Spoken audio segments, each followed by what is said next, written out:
मुंशी जी जैसे पहले माने वैसे ही काम होई। काम करे में कोनो चुकी है सब मत फसनी है जात बिया। अब हम जात बने ने मुंशिया जो काई भाई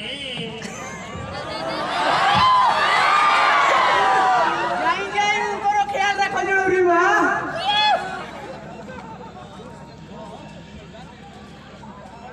बात जोड़ दे मैं कहाँ जाता रू ए बुलबुल हमनी के तो हर दीवाना हो जाए जा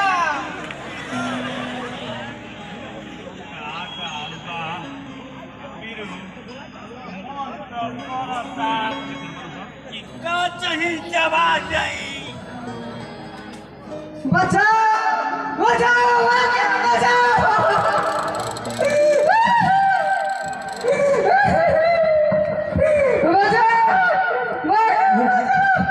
भाई भाई कैसे जबरदस्ती के लिए भाजा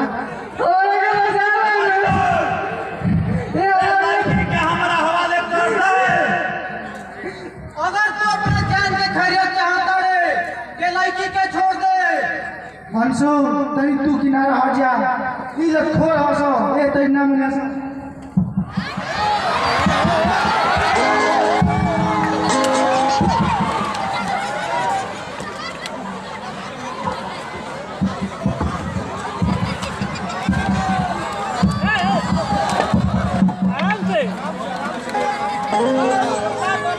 राउंड कैसे रुकुम सो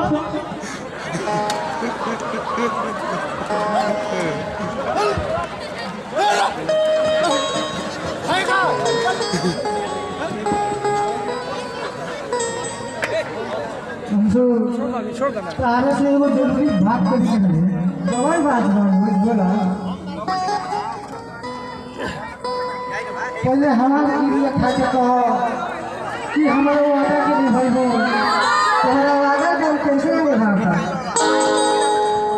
परसों चलो हम के चल के पहले शादी जाओ ना हमने के शादी कोर्ट मैरिज ना हो सकेला।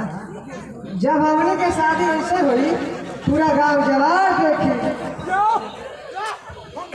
बाकी लड़सू तू तहार भैया मरिए कम अनुज हमारा भैया के बारे में या प्यार के बारे में पता चली तो जरूर शादी करा दी है।